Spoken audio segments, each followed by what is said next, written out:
Bonsoir à tous et bienvenue sur le plateau de Des hauts et des bas, l'émission dont je ne peux pas vous dire à l'avance exactement de quoi elle va parler, mais je peux vous dire avec qui nous allons en discuter. Des laïcs chrétiens engagés dans différentes sphères de la société qui ont l'habitude en tout cas de réfléchir au monde qui nous entoure, et l'actualité est en ce moment particulièrement riche de divers sujets. Alors pour en parler avec nous, une nouvelle invitée dans cette émission, Émilie Tardivelle. Bonsoir Émilie. Merci d'être Merci. venue. Émilie, philosophe, auteur de Carte blanche aux éditions du Cerf. Aux éditions du Cerf. Recueil des chroniques qu'on peut entendre sur Radio Notre-Dame. Qu'on a pu entendre sur Radio Notre-Dame l'année dernière. Donc c'est un an d'événements qui est couvert par ce recueil de chroniques. Voilà. Et je rappelle, si vous nous regardez pour la première fois, que dans cette émission, évidemment, chacun de nos invités porte une casquette, une sorte de raison sociale. Mais ce n'est pas ce qui va motiver ce soir notre échange. Chacun est là en toute liberté pour s'exprimer à titre personnel, ce dont mon voisin de gauche a l'habitude, Erwan Le Moredek. Bonsoir Erwan. Bonsoir Philippine. Merci d'être avec nous. Erwan, qu'on connaît sous sa double identité, Erwan Le Moredek, avocat dans le civil, et cause, blogueur, arpenteur des réseaux sociaux, auteur également, avec un livre à paraître bientôt. Aussi, en janvier, oui. Ouais. Sur Identitaire, le mauvais génie du christianisme, aux éditions du Cerf. Et c'est aussi aux éditions du Cerf. Avec nous également, qui revient sur ce plateau, donc c'était pas tout à fait trop éprouvant la première fois, Dominique Quignot. Bonsoir Dominique. Bonsoir Philippine. Merci d'être là Dominique. Alors pendant de longues années à la Croix que vous avez dirigée, on le rappelle pour les plus distraits ou les mémoires les plus faibles parmi nous. Et puis aujourd'hui présidente des Semaines sociales de France dont la session vient de s'achever. Oui, elle portait sur l'éducation. Oui. L'éducation ensemble. C'est bien passé. Avec beaucoup de choses qu'on peut retrouver aussi sur Internet, et puis déjà un thème de travail pour l'année prochaine. Oui, déjà engagé autour de l'Europe. Et c'est aussi un thème qui a été décidé il y a pas mal de temps, mais l'actualité nous a rattrapés, comme souvent, avec beaucoup d'événements qu'il faudra prendre en compte. Merci Dominique d'être là avec nous. Également, il revient François Huguenin, essayiste, historien des idées. Bonsoir François. Bonsoir Philippine. Une actualité à partager avec nous? Eh bien, les grandes figures catholiques de la France, publiées chez Perrin il y a 2 mois.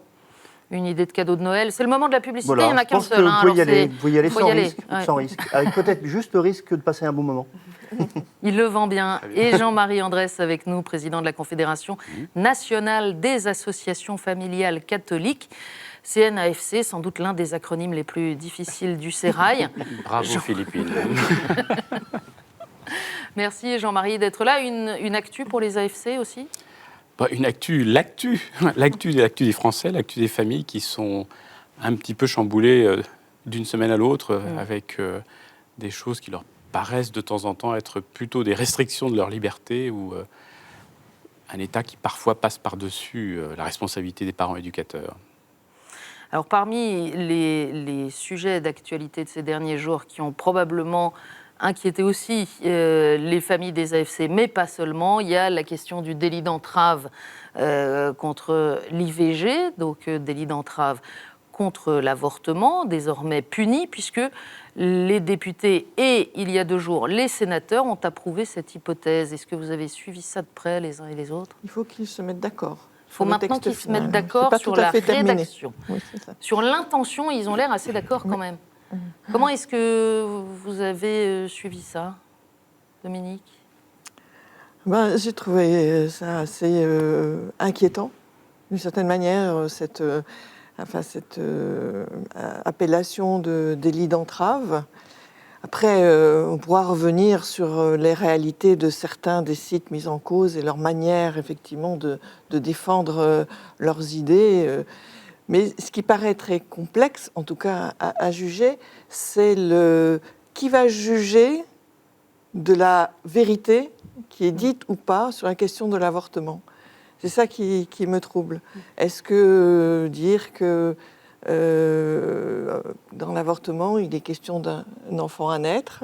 Est-ce que c'est faux ou vrai? Est-ce que c'est aujourd'hui, dans le politiquement correct, déjà une pression psychologique Est-ce que parler de souffrance, est-ce que c'est un mensonge pour les mères?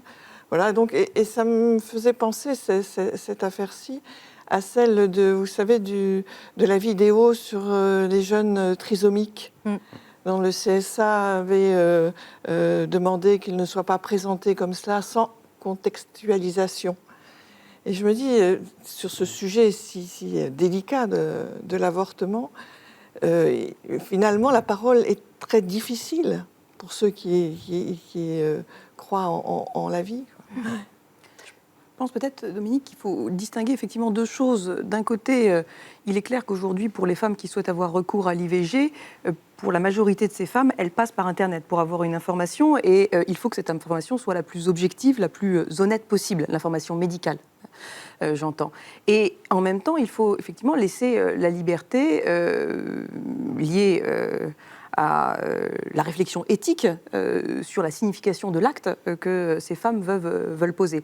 Et c'est vrai que d'un côté, on peut comprendre que ce délit d'entrave numérique à l'IVG ait une pertinence sur la question de l'information objective qu'il faut donner à ces femmes. Et il ne faut pas que des sites puissent les désinformer sur des informations qui sont censées être objectives, médicalement parlant. Mais d'un autre côté, c'est l'esprit de la loi, moi, qui m'a beaucoup choquée, puisqu'on sait quand même que le gouvernement socialiste, depuis 2014, a eu la volonté de rendre hommage à la loi Veil, mais en détruisant le contenu, puisque suppression de la notion de détresse, vous en parliez, la question de la souffrance de ces femmes.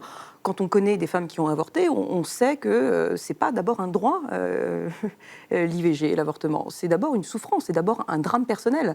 Et donc ça, il faut quand même le prendre en considération. Ça a été supprimé. L'élargissement, bien sûr, du délit d'entrave, la suppression du délai de réflexion en 2015, et puis la résolution socialiste qui a fait de l'IVG un droit fondamental, avec une réflexion qui n'a pas été menée véritablement sur ce que signifie un droit fondamental, puisque cette résolution socialiste n'a aucune valeur normative, aucune valeur juridique. Un droit fondamental, c'est deux choses. C'est ou un droit constitutionnel, et ça, l'IVG n'est pas un droit constitutionnel, ou c'est un droit qui est au sommet de la hiérarchie des normes.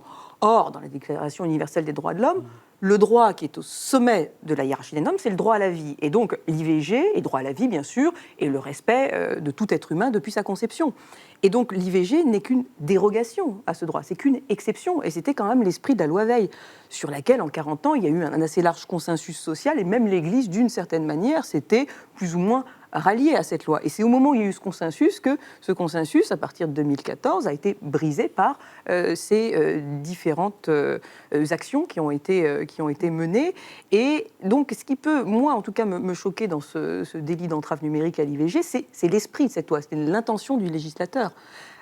Sur l'information, je suis d'accord qu'il faut qu'elle soit objective, honnête, médicalement parlant, mais après, il faut une réflexion éthique sur cet acte qui est posé par ces femmes qui souhaitent l'IVG. Et donc, j'ai un peu peur que cette loi soit une restriction de la liberté d'expression. Et ce qui est aussi extrêmement choquant, je trouve, c'est tout simplement d'avoir choisi la voie pénale. Il faut quand même réaliser qu'on est en train de considérer que cette opinion ou la façon de la présenter mérite une peine maximale de 2 ans de prison. Je doute qu'il y ait des peines de prison ferme qui puissent être prononcées un jour sur ce sujet, mais néanmoins, on a choisi une voie répressive alors qu'on aurait pu envisager d'employer des voies civiles, enfin d'aller faire exiger en référé, exiger au fond devant un tribunal de grande instance que soient rectifiées des erreurs de fait sur les sites. Or là, on a choisi cette voie pénale, et la voie pénale, elle est clairement là, en fait, à mon sens, pour faire peur. C'est ce que certains députés ou sénateurs, je ne sais plus exactement, ont dit, et c'est vrai, c'est la peur du gendarme sur laquelle on table. Et de fait, il y aura les sites qui enfreindraient ce texte au contour flou déjà, mais qui l'enfreindraient. Et puis il y a tous les sites qui sont susceptibles de vouloir donner une information qui n'est pas l'information officielle, qui ne sera pas l'information de ivg.gouv ni l'information de planningfamilial.fr. Et ceux-là vont y réfléchir à 2 fois avant d'oser dire ce qui leur semble naturel. Ils vont être obligés chaque fois de s'interroger pour savoir s'ils ne sont pas en train d'exercer une éventuelle pression sur les femmes qui souhaitent avorter. Et du coup, on a un effet collatéral de cette loi, mais quand on quand on réfléchit aux libertés publiques, cet effet-là, on le connaît. On sait qu'employer la voie répressive, ça entraîne cet effet de bord. Donc on va de toute façon aussi freiner une expression non critiquable sur l'IVG. Et ça, c'est quand même effectivement sur la liberté d'expression assez préoccupant. Et assez peu de personnes, du fait du sujet de fond dont on parle, assez peu de personnes se sont élevées contre ça. Alors que voilà, ça aurait dû, quand on sait qu'on s'est levé pour Charlie Hebdo et autres, eh bien, tous ceux qui se sont levés pour la liberté d'expression et la liberté d'exprimer des opinions qui ne me plaisent pas, auraient dû par principe dire « je saisis cette occasion de dire cette opinion ne me plaît pas, mais on a le droit de l'exprimer ». Ils sont trop peu nombreux à l'avoir fait. Certains l'ont fait, mais trop peu nombreux. Pas de liberté pour les ennemis de la liberté, ça c'est malheureusement une vieille rengaine qui rappelle que finalement au nom de la liberté, le crime est toujours prononcé. Mais moi je trouve que, pour être peut-être un peu positif, parce que finalement c'est vrai que c'est une loi qui est inquiétante fondamentalement, je trouve que d'une certaine manière, elle exprime le fait que la thématique de réflexion de société qui est celle qui entoure l'avortement, elle est toujours aussi vivace. Et d'une certaine manière, et même fondamentalement, je trouve que précisément ce recours d'abord à la répression, c'est fondamentalement la reconnaissance par les gouvernants du fait que non, une pensée interrogative, étonnée par rapport à l'avortement, elle n'a pas disparu. Et ça, je trouve ça très encourageant, non pas du tout parce que c'est diviseur, parce que c'est antagoniste, mais c'est d'abord parce que finalement, c'est une très bonne interrogation et que cette interrogation continue à vivre. Elle continue à animer des gens, alors plus ou moins excessifs, très bien, mais en tout cas, le débat continue à être alimenté fortement. Et d'ailleurs, on l'a vu qu'il s'est invité dans la... hyper passionné comme sujet. C'est-à-dire que moi, alors, Erwan fréquente les réseaux sociaux encore beaucoup plus que moi, mais j'ai été frappée de la violence des échanges. Et je parlais avec un ami il y a 2 jours qui s'est fait lyncher, comme ça arrive parfois sur les réseaux sociaux, une espèce de salve concentrée, pour avoir répondu à quelqu'un qui lui disait « Vous n'avez pas le droit d'en parler, vous êtes un homme ». Et pour avoir répondu, mais je ne me laisserai pas confisquer mon droit de parler. J'ai le droit d'en parler parce que dans ces questions, il y a forcément aussi un homme. Mais la violence de la réaction était absolument stupéfiante. Et en plus de ça, je trouve que sur cette question qu'on a toujours, on nous répond toujours, pourquoi vous permettez de vous exprimer en tant qu'homme ? Sauf que, de fait, en faisant ça, on exclut les hommes de cette question-là et on leur permet, finalement, on a toujours reproché aux hommes leur lâcheté face à la grossesse. Pendant un temps, ils étaient lâches parce qu'ils laissaient la femme se débrouiller avec l'enfant, mais maintenant, c'est une lâcheté parce qu'ils laissent la femme se débrouiller avec la question de l'avortement. Et de fait, du coup, puisqu'on leur dit, et puisqu'on développe cette idée qu'un homme n'a pas à s'exprimer là-dessus, c'est une bonne façon de leur permettre de se déculpabiliser en disant « Écoute, moi je suis un homme, je n'ai pas à avoir d'avis sur ton avortement, débrouille-toi toute seule ». Donc non, je pense qu'effectivement, nous en tant qu'hommes, on a une responsabilité à avoir évidente et on doit s'exprimer. Après, pardon, il doit y avoir aussi quand même une responsabilité de ceux qui ont envie de réfléchir autour de l'avortement, de ne pas blesser non plus les personnes qui ont recours. Et peut-être que dans les propos qui sont tenus sur certains de ces sites, il y a une culpabilisation qui est douloureuse. Parce que, bon, on parlait juste avant le générique d'une émission qui a eu lieu sur France Inter, mais il y a des testings en permanence sur des sites Internet, d'un côté ou de l'autre d'ailleurs, parce que tout le monde pratique ce type d'action pour se faire passer pour quelqu'un concerné par la situation et voir ce que le site répond. Et de fait, il y a des réponses qui sont quand même difficilement acceptables en matière de pression, je ne sais pas si c'est morale, psychologique ou les deux à la fois, mais ça peut être très très violent aussi pour des gens qui sont en détresse quand ils n'ont pas choisi forcément d'aller sur ce site-là. C'est ça qui fait la différence aussi par rapport, parce qu'il y a toujours eu des associations qui ont travaillé auprès des femmes qui vivent une grossesse qu'elles n'ont pas désirée, etc. Mais il y avait une démarche pour aller... Tandis que là, c'est un Oui. peu par hasard que ces personnes tombent sur ces sites. Et donc, c'est peut-être ce qui a valu cette riposte violente, c'est que, voilà, elles sont du coup exposées à un discours qu'elles n'auraient jamais eu en allant uniquement sur les sites officiels. Alors, moi, Dominique, je me suis posé la question à l'envers.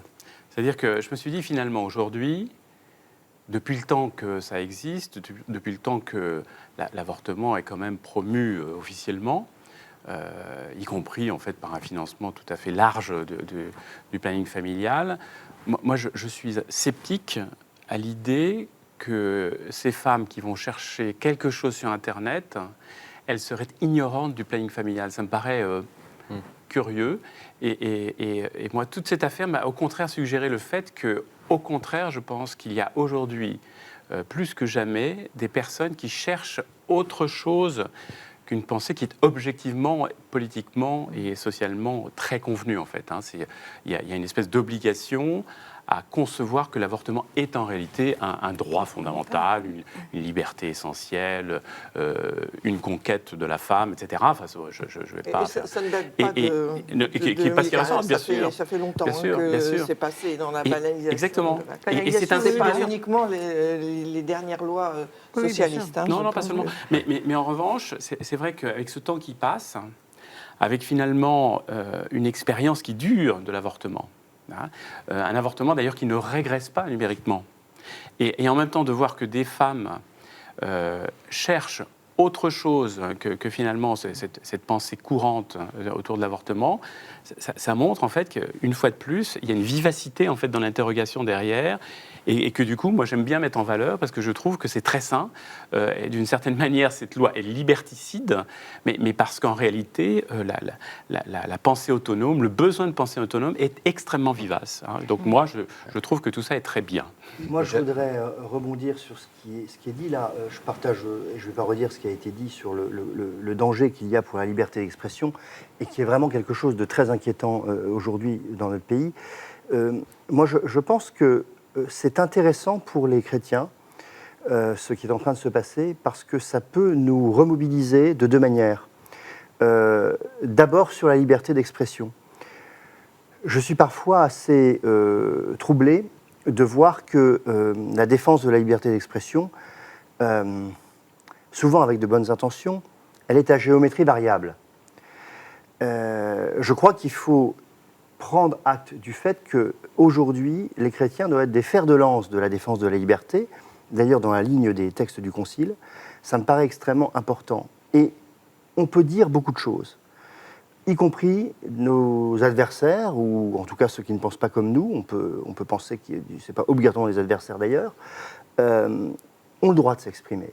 Et je crois que cette histoire de ce qui est en train de nous arriver, et qui crée un émoi normal, que je partage, doit nous faire comprendre que la liberté d'expression est un bien fondamental, et que sans doute les chrétiens vont être amenés à la défendre, quelle qu'elle soit, par principe, parce que c'est extrêmement important. Le deuxième point qui nous ramène au débat sur la manière dont certains sites parlent de l'avortement est aussi important pour nous.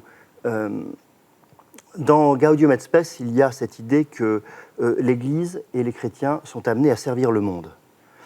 C'est-à-dire que, bien sûr, en ayant cette exigence de vérité, qui est celle du Christ et qui est celle de l'Église, il ne s'agit pas de la mettre sous le boisseau, mais de servir le monde. C'est-à-dire que je pense qu'il faut que nous nous méfions de tous les discours qui, et là je rejoins parfaitement Dominique, qui pourraient être culpabilisateurs vis-à-vis des femmes, qui pourraient être de nature même à être souvent blessants, voire violents, et ça arrive. Et je crois qu'il faut que les chrétiens se posent une question réelle, c'est qu'on dit que le nombre d'avortements, hélas, n'a pas diminué, mais est-ce que le nombre d'initiatives concrètes pour aider les femmes matériellement, concrètement, qui veulent garder un enfant, ou qui pourraient peut-être se poser cette question, est-ce que ces initiatives ont tellement cru depuis 20 ou 30 ans? Je ne dis pas qu'il n'en existe pas, je sais qu'il en existe, et des remarquables. Mais peut-être qu'au lieu de parler de la loi Veil, peut-être qu'au lieu de ferrailler avec cette loi là, qui est en train de passer, il faut bien sûr dire ce qu'on pense, il y a sans doute à agir. Donc je pense que tout ça nous oblige en tant que chrétiens à nous remettre en question aussi nous-mêmes par rapport à ce qui se passe et par rapport à ce sujet.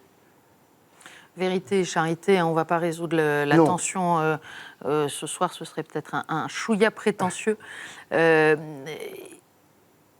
y a quand même un climat, au-delà de cette loi, qui est très particulier dans notre pays en ce moment. J'imagine que vous l'avez noté les uns et les autres, et qui est rendu très particulier par ces espèces de jeux du cirque que sont en France les périodes préélectorales, où pour l'instant on est dans le casting national, donc on attend de savoir qui vont... C'est quasiment de la télé-réalité. Enfin, on attend de savoir qui vont être les habitants du grand loft de l'élection présidentielle pour cette année. Comment est-ce que vous avez vécu les dernières séquences ? Est-ce que c'est l'heure pour que je présente ma candidature officielle à la présidence? Alors, s'il faut absolument le faire, oui, le faire ici, on serait très honorés. Ça serait un scoop quand même. Mais Je pense. Et non. Si François annonce sa candidature à la primaire de la gauche, là, je pense qu'on... Là, c'est un vrai scoop. Oui, Là, on je change pense de que- registre. Oui. Voilà. Mais ça peut être intéressant, en fait. Excuse-moi. Parce que pour la droite, c'est Non, surtout mais- parce que pour la droite, c'est fini. C'est pour Ça ça va. que je disais ça. Merci. Enfin, c'est fini. Non, c'est pas Pour fini. la primaire, oui. Pour la primaire, c'est fini, Mais- mais il y a une nouvelle candidature avec voulais celle de en parler. Michel Alliot-Marie. Non, mais c'est la multiplication des candidats en ce moment, moi, que je trouve absolument fascinante. En dehors du fait que parfois ça peut être drôle, faut le reconnaître, il y a des trucs qui sont un peu rigolos dans ce qu'on lit. Et puis dans cette multiplication des candidatures, on attend le matin de savoir qui s'est déclaré hier soir. Mais en dehors du côté drôle, c'est quand même un peu curieux, non ? Ou c'est juste moi qui pense ça ? C'est un peu... Puis vous dites que on se demande qui va être le prochain candidat. Moi, je me demande qui va être le prochain cadavre. Parce que sur la scène politique, il y a eu quand même au moins 3 grands cadavres. Ouais. Et on se demande qui va être le prochain aussi. Et c'est ça qui est, d'une certaine manière, dans ces élections, ce qui est assez stimulant, je pense, et excitant pour les Français en ce moment, c'est qu'on va de surprise en surprise. Et ça, c'est déjà une surprise. Parce que je pense qu'il y a encore 2 ans, on s'y attendait pas.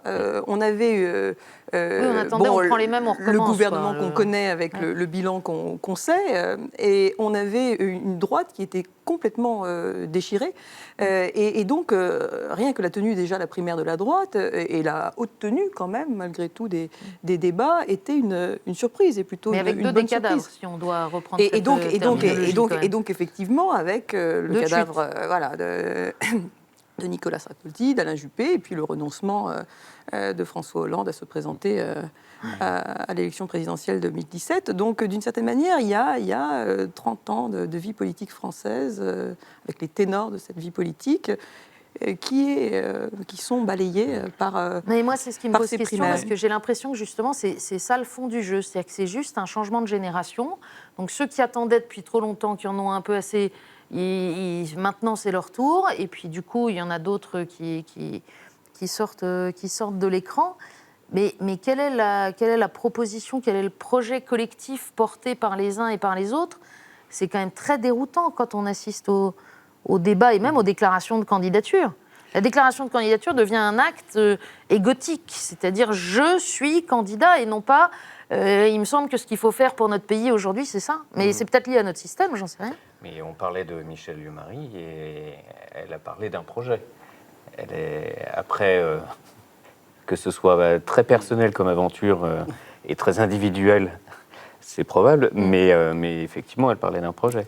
Mais c'est pas facile de faire le procès du manque de projet. Parce que, justement, s'il y a de nombreuses candidatures, je pense précisément que ça témoigne du fait que c'est pas simplement pour se mettre en avant, et pas simplement parce que c'est peut-être une chance d'avoir un Marocain une fois que tout se sera stabilisé. Non, je pense qu'au contraire, ça montre que les hommes politiques, c'est-à-dire et comme les Français, sont bien persuadés qu'on ne vit pas un moment habituel de la vie de la France et qu'il y a des enjeux qui sont très compliqués. Et que, pour le coup, chacun essaye de trouver une situation et une posture qui permette à une nouvelle politique. Hein. Alors, évidemment, le nombre de candidatures, ça suggère plutôt une approche de la recherche de solutions qui ressemble à la mouche contre la vitre, vous savez, qui va taper 1 million de fois en espérant trouver une sortie un jour. Et là, en fait, c'est pas une mouche qui tape 1 million de fois, c'est 1 million de candidats qui se présentent en espérant que finalement, il y en a un qui va trouver la politique miracle. Mais ça montre simplement, je pense que, et ça, pour le coup, c'est très sérieux en dépit de l'image un peu baroque que j'utilise, c'est que la France, elle a du mal à trouver les clés d'une situation qui pourtant la préoccupe. Et d'ailleurs, la contrepartie de ça, c'est qu'aujourd'hui, vous avez un débat qui a des dimensions surprenantes et que l'on essaye, en particulier la presse, qui essaye de retraduire de manière classique. Et avec ces derniers temps, il y a une illustration forte qui est on s'est étonné, en particulier, de la poussée du conservatisme. Et là, je cite en fait les journalistes. Alors que précisément, je trouve que dans les politiques qui sont proposées, en particulier en matière économique, elles sont par beaucoup qualifiées de violentes, d'intenables, etc. Donc, on identifie des conservateurs, mais qui feraient une politique qui serait révolutionnaire. C'est un peu paradoxal. Mais ça montre que le problème est tellement compliqué que même les journalistes, finalement, n'arrivent pas à classer tous ces candidats qui se présentent, parce que finalement, ils ont chacun une telle originalité, des décalages, les schémas classiques qu'on n'arrive pas à les mettre dans les boîtes habituelles. Oui, ce que je voudrais dire quand même, c'est comme ça part d'emblée, moi les primaires, c'est pas quelque chose qui me séduisait beaucoup, et en fait, il faut quand même reconnaître que beaucoup de gens sont allés voter, que les débats ont été très largement écoutés, et que visiblement la politique a quand même interrogé et intéressé les futurs électeurs. Donc je pense que ça, on peut quand même s'en réjouir. Après, par rapport à la première question que vous souleviez, Philippine, c'est vrai que ça fait déjà des mois que ça dure et que ça va encore durer. Sur un quinquennat, donc 5 ans, je veux dire, on passe un temps fou à essayer de penser à ceux qui vont venir après. Après, je veux bien reconnaître la responsabilité des journalistes qui ne savent pas classer et tout ça. Je pense que les gens qui ont été choisis, enfin la personnalité qui a été choisie à droite, se définit comme vraiment de droite. Je veux dire, je crois qu'il n'y a pas à chercher vraiment quelque chose de plus original et tout ça. Il assume cette appartenance sur plusieurs plans, sur le plan sociétal, sur le plan économique. Voilà. Donc, économiquement, il est très original, puisqu'en fait, la droite française historique, elle est jacobine, elle est centralisatrice. C'est le grand inventeur de l'État français, c'est pas la gauche, hein, c'est le gaullisme, etc. Et donc avoir un fruit de cette politique-là, parce que François Fillon, pour l'appeler par son nom, qui est quand même l'héritier de ça, qui aujourd'hui vous dit il faut beaucoup moins de fonctionnaires, etc., c'est beaucoup plus révolutionnaire qu'on ne le pense, en fait. Et effectivement, c'est devenu peut-être une évidence pour beaucoup, mais ça n'en est pas une du tout. Hein. Et d'ailleurs, c'est pas surprenant non plus que Michel Alliot-Marie présente sa candidature précisément en mettant en évidence l'État. Donc on voit qu'il y a un vrai débat dans les camps qui étaient pourtant habituellement plus unis autour de certaines thèses. Moi, je ne me risquerais pas à faire l'analyse des droites françaises devant François. Hein, mais non, je trouve ça très courageux. J'admire. Je ne suis pas ma parole ne doit pas animer personne, mais c'est vrai que sur Fillon, je crois qu'il y a quelque chose qui rend les mots un peu difficiles à employer, c'est qu'il y a 2 niveaux de discours chez Fillon. Il y a un niveau de discours foncièrement politique, voire métapolitique, sur lequel je pense qu'il a été élu à la primaire de la droite. À mon avis, ce n'est pas du tout sur le programme économique. D'ailleurs, il y avait des distinctions à 200 000 fonctionnaires près entre Juppé et lui.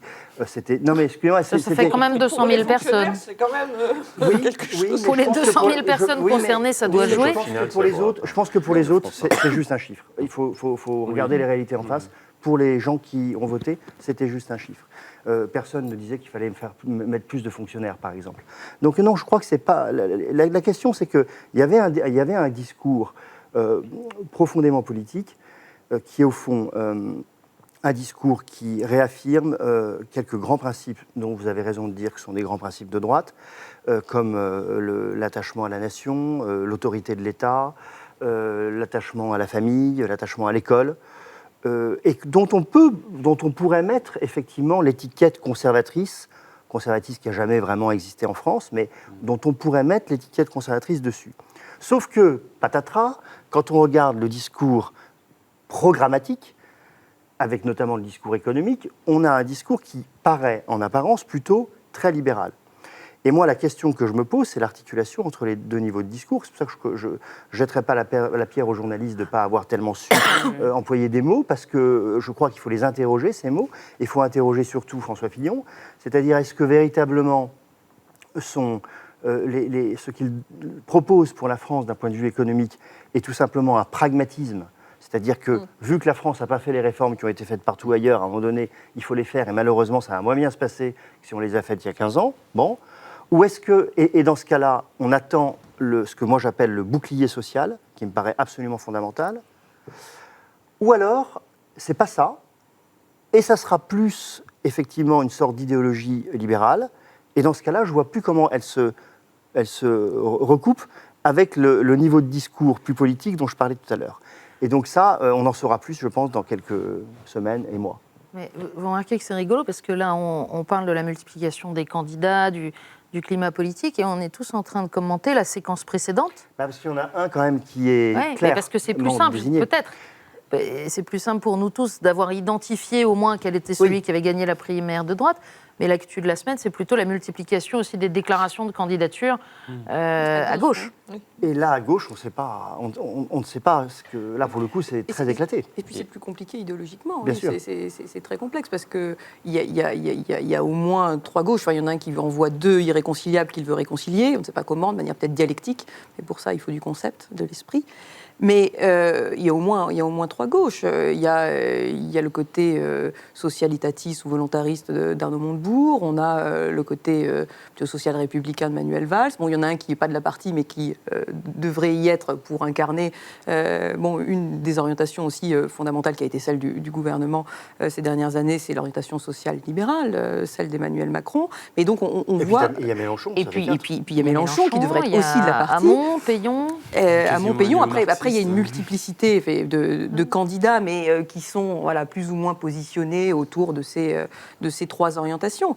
Mais c'est extrêmement compliqué, c'est-à-dire qu'il y a un éclatement idéologique à gauche qu'il n'y a absolument pas à droite, aussi avec cette difficulté de la gauche française d'être une gauche de gouvernement. C'est-à-dire que la difficulté d'assumer le pouvoir, les responsabilités, et donc une dimension beaucoup plus pragmatique. On le voyait encore hier soir dans le discours de Benoît Hamon, lors d'une émission bien connue, sur une chaîne bien connue, où on voyait bien qu'il avait une extrême difficulté à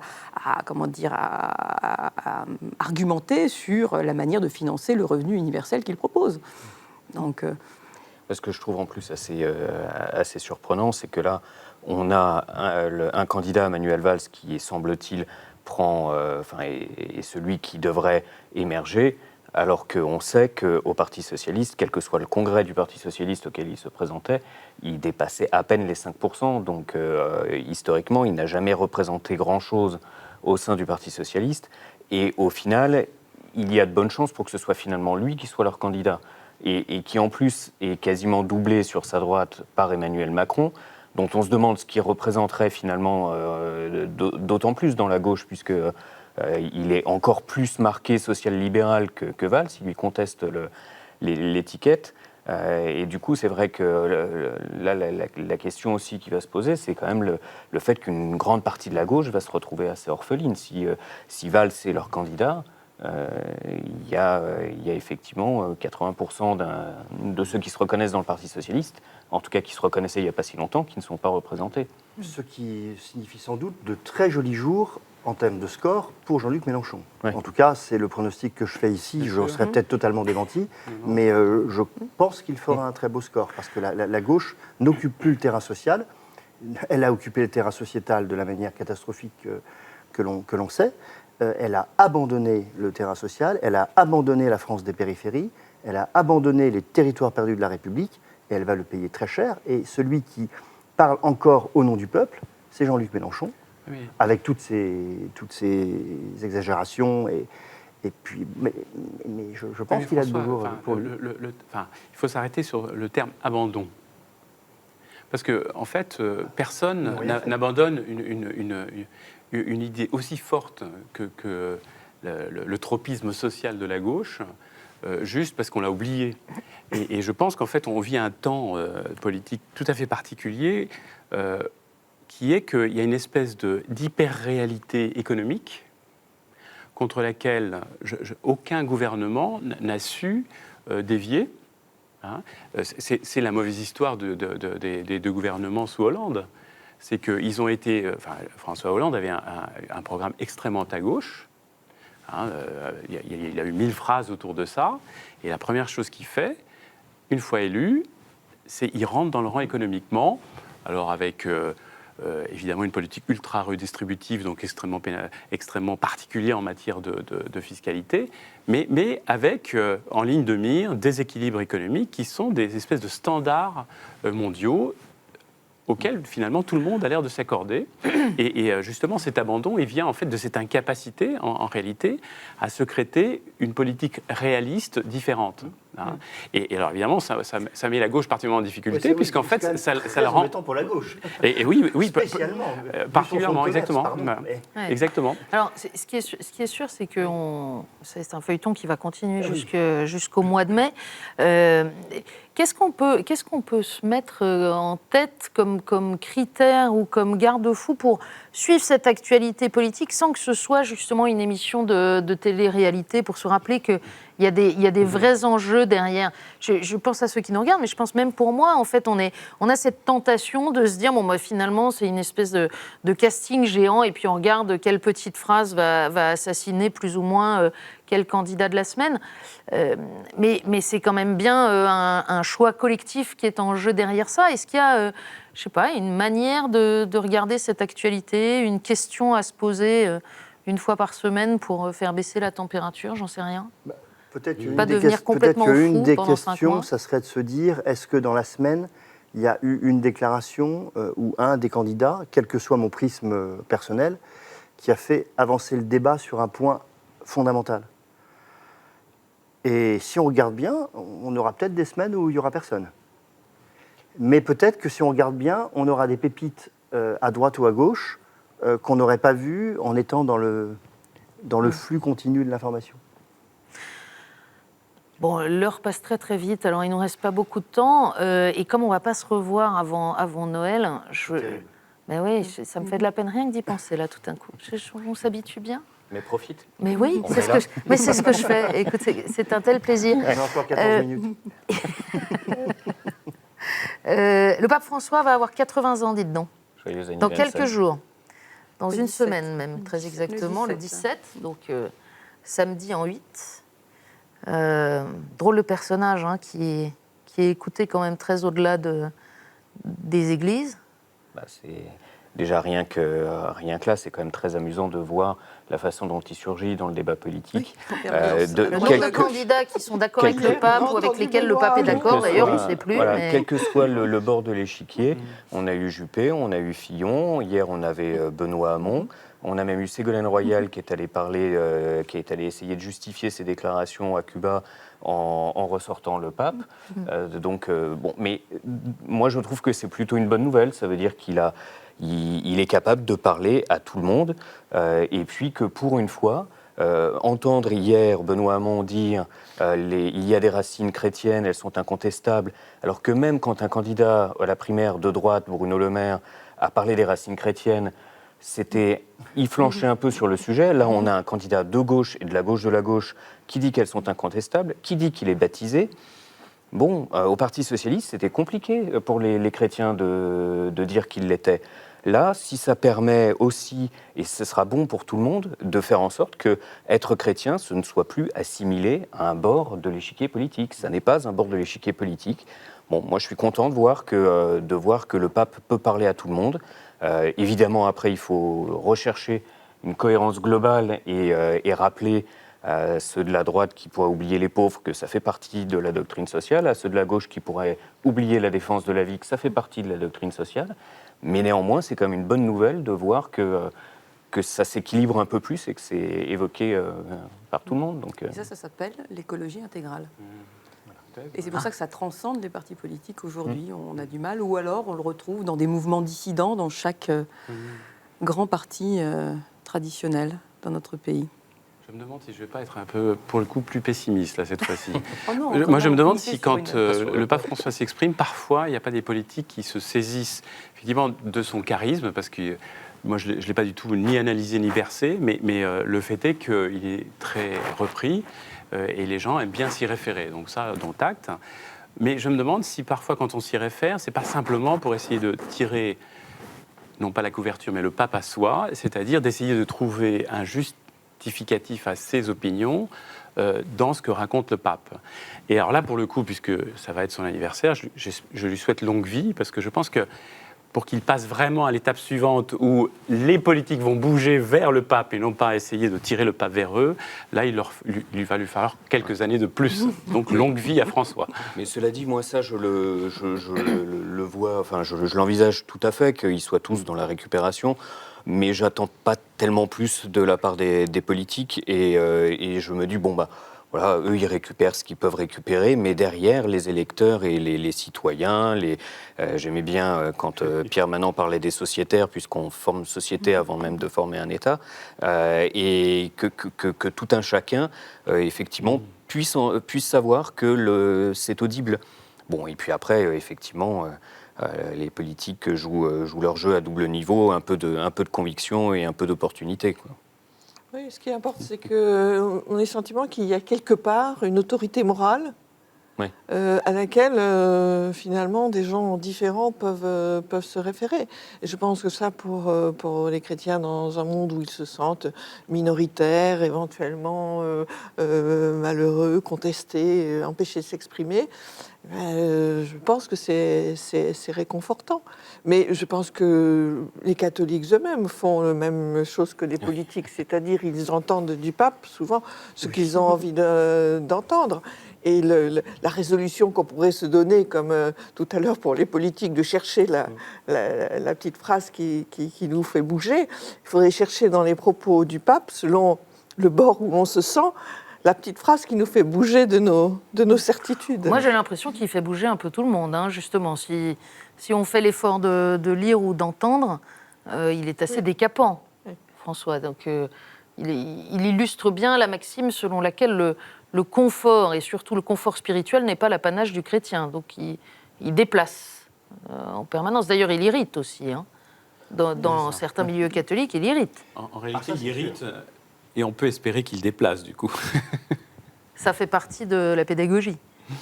Mais c'est vrai que les catholiques ont peut-être intérêt à réinvestir de manière un peu plus sérieuse l'étude des textes de François, de regarder ce qu'il dit sans œillère, et de ne pas en faire effectivement, de ne pas en avoir une vision hémiplégique, vous voyez, c'est-à-dire qu'on regarde ce qui intéresse ou ce qui n'intéresse pas. D'ailleurs, c'était la même chose avec Benoît XVI. Absolument. Il y a une chose qui me fascine, par exemple, c'est un certain nombre de catholiques qui sont mal à l'aise aujourd'hui avec le discours du pape sur les migrants. Moi, j'ai écouté avec beaucoup d'attention pendant des années les catéchèses de Benoît XVI. Il en parlait tout le temps. Et il disait exactement la même chose que François. Et bizarrement, ces catholiques qui encensaient Benoît XVI hier, ces discours-là, je ne sais pas qu'Athéo devait être en panne, mais... Non, pas d'accusation gratuite, François. Jusqu'ici, tout se passe bien, je trouve ça pas très élégant. Leur parabole avait été piégée Voilà, peut-être. par un technicien malveillant qui faisait en sorte que ces discours-là de Benoît XVI n'arrivaient pas à destination. Et tout d'un coup, paf, c'est François qui se met à dire des choses terribles. C'est François, c'est aussi joindre le geste à la parole. Bien sûr. Et voilà, Benoît XVI enseignait, ce qui pour des gens qui lisent est très bien, mais pour la majeure partie de la population, les gestes qui commencent d'ailleurs presque à dater, mais quand il est allé à Lampedusa, qu'il a célébré la messe avec je crois que l'hôtel était fait avec une barque de migrants, tous ces gestes-là font que de toute façon, il le dit, mais il met le geste en adéquation, donc ça frappe, ça touche. Mais je suis tout à fait d'accord avec toi. Effectivement, quand on reprend sur plein de sujets, sur même l'économie, oui, sur l'économie, l'économie, sur la situation de l'écologie l'Église. intégrale. Oui, Et Benoît XVI dit la même chose que François. Et il est clair que pour le pape François, bon, la réforme de la curie est nécessaire, mais il y a plus que ça. Elle est secondaire par rapport à une révolution qu'il opère, qui est une vraie révolution pastorale aujourd'hui. Donc effectivement, sur le fond, à mon avis, il ne change pas d'un iota quasiment par rapport à Benoît XVI, quand on relit bien les discours et puis les textes de Benoît XVI. Mais par contre, il est effectivement extrêmement décapant sur la forme, sur les gestes pastoraux qu'il accomplit et qui sont voilà, très proches de l'Évangile et qu'il l'incarne parfaitement. Et je trouve qu'il a même tendance à voir la réalité de l'Église. C'est-à-dire que pendant longtemps, on pouvait avoir, il me semble, le pape qui tenait la position dogmatique. Puis de toute façon, pour chaque Français, la référence de l'Église, c'était le prêtre dans le village. Parce qu'il y en avait, parce que tout le monde savait qui était le prêtre, alors qu'aujourd'hui, c'est plus nécessairement le cas. Et donc aujourd'hui, pour beaucoup de gens, la seule référence catholique, c'est le pape. Et de fait, s'il ne tient que la position dogmatique, les gens ne savent plus qu'il y a aussi une approche pastorale. Donc là, avec Amoris Laetitia notamment, il signifie et il rend visible le fait que l'Église n'est pas un corpus de règles et que c'est une approche personnelle. Et donc ça, je pense que c'est aussi une adaptation à l'époque actuelle, une façon de s'exprimer pour le monde qui est assez bienvenue. Je peux dire une petite anecdote personnelle. Moi, je suis très reconnaissant envers le pape François, vraiment personnellement, parce que mon tempérament, un peu intello sur les bords, faisait que je buvais quand même du petit lait avec Ratzinger. Et j'ai vraiment beaucoup lu ce qu'il avait écrit, ça m'a énormément nourri. Et quand François est arrivé, je me suis rendu compte que en fait, il me bousculait plus que ne le faisait Benoît XVI, et que du coup, il me faisait avancer encore plus fort. Et je crois que c'est son charisme profond, parce que quand on regarde bien, dans toutes ses interventions, au fond du fond, il nous dit, et toi et moi en tant que chrétien, qu'est-ce que ça va remettre en question dans ma pratique quotidienne? Alors, on y arrive plus ou moins, hein, on est tous en chemin, mais je trouve que là-dessus, il a un génie. De nous accompagner dans un degré d'exigence assez fort. Et bon, moi aussi, je souhaite longue vie comme toi. Sans oublier qu'il y a une vraie succession dans tous les sens du terme, parce que si on veut jouer au petit jeu, je m'y amuse assez régulièrement, des phrases cachées de Benoît XVI dans les interventions du pape François, c'est extrêmement distrayant. Il y en a tout le temps et sur tous les sujets. Absolument. C'est souvent des morceaux de phrases, parce que les phrases de Benoît XVI avaient cette ampleur de l'enseignant et de la philosophie germanique en particulier, mais en revanche, il y a des citations quasiment dans tous les textes, dans toutes les interventions publiques du pape François qui cite Benoît XVI. Donc il y a cette Ce succession. qui frappe, et à mon avis qui doit peut-être toucher particulièrement les gens, c'est que il donne un sentiment d'être très humain, ce pape. Enfin, je veux dire, de se mettre lui-même en scène quand il appelle à cette exigence et à travailler sur soi-même. On a l'impression que c'est pour lui-même une lutte. Oui, tout à fait. Et Oui, voilà. en premier. Il n'est pas, en surplomb par rapport. C'est le premier de cordée, à mais il nous. est dans la même cordée que nous. Voilà. Enfin, je pense que cette espèce de cohérence ou d'exemplarité, etc., je pense que ça fonctionne bien. Mais l'exemplarité, Dominique dit exemplarité, mais je pense que c'est très important aussi dans le cadre des élections, ou même dans l'élection de François Fillon, quand finalement celui qui n'a pas de casserole et celui dont finalement la vie privée, voilà, c'est proche de l'éthique publique. Donc, et aujourd'hui, je pense que, même pour les jeunes générations, c'est quelque chose qui est absolument essentiel. Il me semble, en termes d'exemplarité, le pape François a introduit quelque chose d'assez nouveau, c'est que il a une relation très exigeante aux pécheurs. Je pense alors c'est peut-être parce qu'on est des éducateurs, moi je suis président d'association familiale, donc j'ai le tropisme encore plus fort, mais l'éducateur, il a toujours mis en évidence ce qu'on appelle la vertu de l'exemple. La vertu de l'exemple, c'est quoi? C'est le père de famille, il est exemplaire, c'est-à-dire il est nickel chrome, comme on dit. Le pape François, il dit, très bien, et d'ailleurs dans les lineamenta du synode, les pères synodaux ont éprouvé le besoin de dire ceux qui vivent correctement leur mariage, on les encourage, c'est merveilleux, etc. Mais en même temps, je crois et c'est très nouveau, il attire l'attention sur le fait que un bon pédagogue, c'est aussi un pédagogue qui sait se reconnaître aussi personnellement fragile. Et ça, c'est très difficile. Hein. Parce que à l'antenne, on va tous être d'accord, mais on rentre chez soi. Moi, j'ai ma petite de 11 ans qui va me regarder. Honnêtement, j'ai pas trop envie qu'elle me conçoive pécheur. Ça interpelle mon autorité très fortement. Ça me fragilise. En plus, ça m'inquiète parce que je me dis, bon, si elle sait que je ne montre pas un exemple parfait, comment elle va-t-elle se comporter? Ça c'est très dérangeant. Et tout le synode sur la famille a été cette espèce de jeu très compliqué où, évidemment, contrairement à ce que certains espéraient, il n'a pas touché au dogme, à l'enseignement.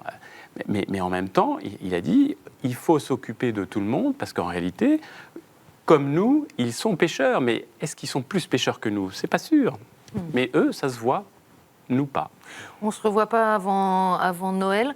Un petit mot, c'est difficile de replonger dans la vérité de Noël. Chaque année, il y a un effet coutumier aussi. Un petit mot de chacun sur ce que c'est Noël pour vous? Émilie? Moi, je suis philosophe, vous savez, donc j'essaye toujours de m'interroger sur Jean, chapitre 1, et le Verbe s'est fait chair. Hein. Donc, je pense que... Il y a matière à s'interroger. Il y a matière à s'interroger, parce que si Dieu s'est fait homme en se faisant chair, la chair ne peut pas être identifiée au péché. C'est là toute la question, mais finalement, à la fine pointe de l'humanité de l'homme. On ne va pas dormir de la nuit, du coup. Moi, c'est un peu pareil. J'ai longtemps été un catholique de Pâques, parce que pour moi, la résurrection, c'était vraiment la plus belle des fêtes. Et plus ça va, plus je suis peut-être un catholique de Noël, parce que le plus beau cadeau, c'est quand même l'incarnation. Voilà. Dominique?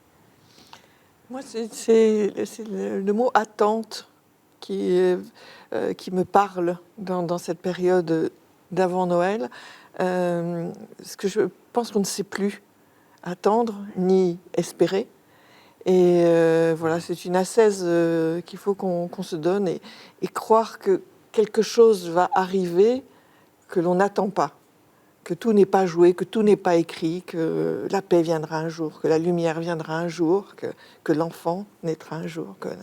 Voilà, c'est cette période voilà, d'espérance en fait. Noël, c'est le paradoxe de l'inaction. Noël, en fait, c'est le moment où en fait tout se joue par la naissance d'un enfant, c'est-à-dire l'être le plus inutile qui soit, même pas encore éduqué. Hein. On évoquait ça tout à l'heure. L'être humain, il a besoin d'être éduqué pour être utile, pour être quelque chose. Et là, en fait, on va passer beaucoup de temps à observer un Dieu qui se fait totalement inutile. Ça, c'est incroyable, ça. Alors, comme je suis, malheureusement pour moi, d'ailleurs, un homme d'action, parce que outre mes responsabilités, je travaille beaucoup aussi. Pour moi, Noël, c'est toujours cette espèce d'obligation de freinage intense, les freins chauffés à rouge, parce qu'il faut méditer sur la force, en fait, de non, c'est pas toi qui agis, c'est ton Dieu qui vient, et tu attends pour savoir à quel moment, en fait, il va se passer quelque chose, et on ne sait pas du tout, on n'est pas les maîtres du temps. Donc, moi, je vais contempler cette inaction. Erwan? Moi, je te remercie de m'avoir donné la parole en dernier. Ça m'a permis de réaliser surtout ce que tu disais, c'est qu'il me reste assez peu de temps pour rentrer dans cette période d'avant. Et je me disais qu'effectivement, je n'y suis pas rentré. Je suis encore dans le tumulte de la période actuelle, dans le tumulte politique, dans les actualités de chacun à venir. Et en revanche, l'image que j'ai le plus de cette période de Noël, c'est mes enfants.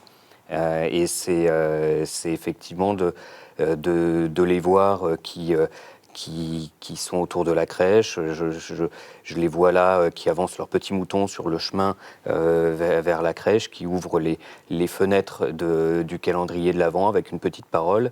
Et voilà, cette entrée progressive, il va peut-être falloir que je les rattrape. En fait, ils ont peut-être déjà avancé plus vite que moi vers Noël. Merci infiniment à tous les 5.